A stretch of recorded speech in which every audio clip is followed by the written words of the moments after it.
and welcome to English Study Hour.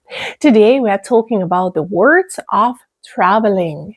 Our topic for today is traveling, and we're going to look at the words which we often use while traveling.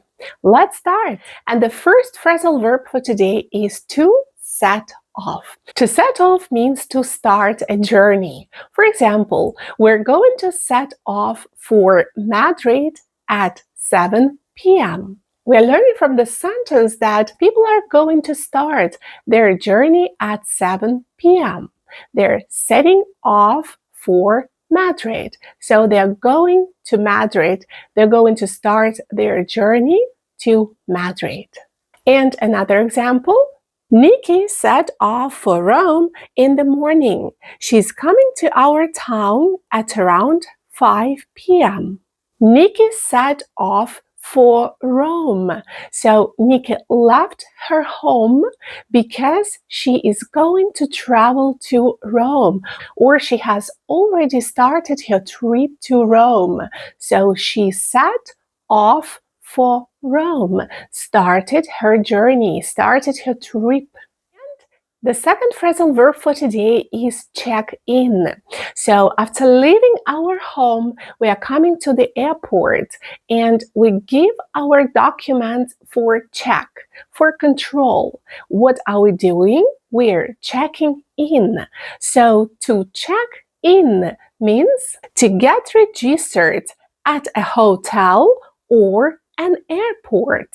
And the first example, we're going to check in 2 hours before our flight. We're going to check in 2 hours before our flight means that we're going to submit our passport for a control at the border, at the airport. So we are coming to the airport in order to check in, submit our luggage, submit our passport for a control, and have a flight. The second example. Amber is already at the hotel. I've seen her checking in the morning. I've seen Amber checking in means that I've seen how Amber came to the hotel, registered herself, and got the key from her hotel room. So I've seen Amber checking in. Another phrasal verb which we very often use when we travel or someone else is traveling is to see off. To see off means to go with someone or to accompany someone to the airport, bus, or train station in order to say goodbye to a person who leaves. To see off basically means to say goodbye to a person, but before we're saying goodbye, we are driving or we are coming together with this person to the bus station, to the train station, to the airport. Let's look at examples. Peter is going to the airport to see his brother off. Peter is going to the airport not because he's traveling himself, not because Peter is flying somewhere. No, he's going to the airport simply to say goodbye to his brother. So he's going to the airport together with his brother. He's helping his brother maybe to bring the luggage or something else. And at the airport, he will see his brother off, so he will say goodbye to his brother. Number 2, Mary bought a farewell gift for John and is going to give it to him when she sees him off. When she sees him off means that Mary is going to accompany John to the airport or bus station, maybe train station, and give him a gift, a farewell gift, a goodbye gift. The next phrasal verb is to check out.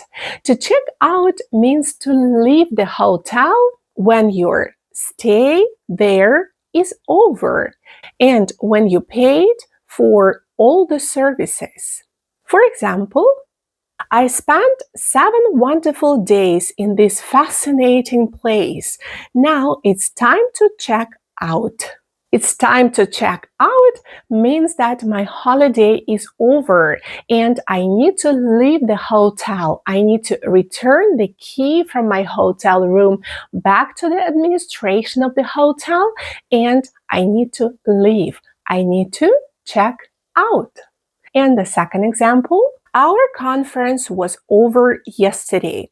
Today at 11 a.m., we are going to check out and take a taxi to the airport. We're going to check out means that we're going to leave the hotel. We're not staying here at the hotel any longer. We're giving back the key from our hotel room to the hotel administration and we're leaving. The fifth phrasal verb is to leave for. Leave for means to leave, go away from one place or location to another place or location to another one. For example, Jenny has left for work at about 11 a.m. today. Jenny has left for work means that she left home to go to work. She changed her location. She was at home in the morning, but at 11 a.m. she left home and she went to work. So she left for work. And the second example, we're leaving for our trip at midnight. We are leaving for our trip. So we're leaving home because we're going to another place, another location. We're going on a trip. So we are leaving home and changing our location. Another very interesting phrasal verb, which we very often use while traveling, is to lay over. Lay over means to stop somewhere on the way to your destination, to stop temporarily at one place for some hours between connecting flights. For example, let's imagine the situation that we have to fly far away from one location to another, to our destination. And there is no direct flight to our destination. We have to take 2 or maybe even 3 flights. So those 2-3 flights are connecting flights. And between them, we have some free time. We have to wait for the next flight at the airport. So the waiting time, those 2, 3, 4 hours, we're calling a layover, or as a verb, to lay over. Another situation, for example, I'm traveling by train and I'm coming from one city to another one. And in the city where I'm coming to, I have to spend a couple of hours before my next train comes. So this is a layover or to lay over. As you see, layover can be used as a verb to lay over or as a noun, a layover. Let's look at the first example. Nadine is going to lay over in Istanbul for 3 hours and then fly to Marrakesh. Nadine is going to lay over in Istanbul means that Nadine will spend a couple of hours waiting for her next flight, waiting for her connecting flight. A layover can be also used as a noun, as we have just spoken. And let's look at the meaning of the noun a layover.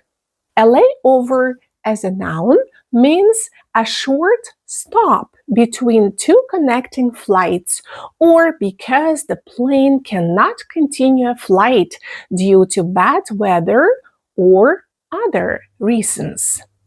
Example number 1. Due to a heavy snowfall, we had a layover in Stuttgart. We had a layover means that we had to wait for the next flight in Stuttgart because the snowfall was terrible. It was a very, very heavy snowfall, so most probably the flight was cancelled, delayed, or even the plane might have returned back to the airport. So we had a layover. And the second example, during the long layover, I managed to read the whole book. I had a long layover means that I had to wait for a long period of time. So it was enough for me to finish to read the whole book. So today we spoke about the words which we use very often when we travel. And these words are the following. Number one, set off to start your journey. Number two, check in, get registered at a hotel or an airport. Number three, see off. Go with someone, accompany someone to the airport, bus, or train station in order to say goodbye to a person who leaves. Number four, check out. Leave the hotel when your stay there is over and when you paid for all the services. Number five, leave for. To leave, to go away from one place or location to another one. Number six, lay over. As a verb, to stay somewhere on the way to your destination, to stop temporarily at one place for some hours between connecting flights. And a layover as a noun means a short stop between two connecting flights or because the plane cannot continue a flight due to bad weather or other reasons. I hope you learned a lot from this lesson. If you found this video useful, like it, comment, and subscribe. See you!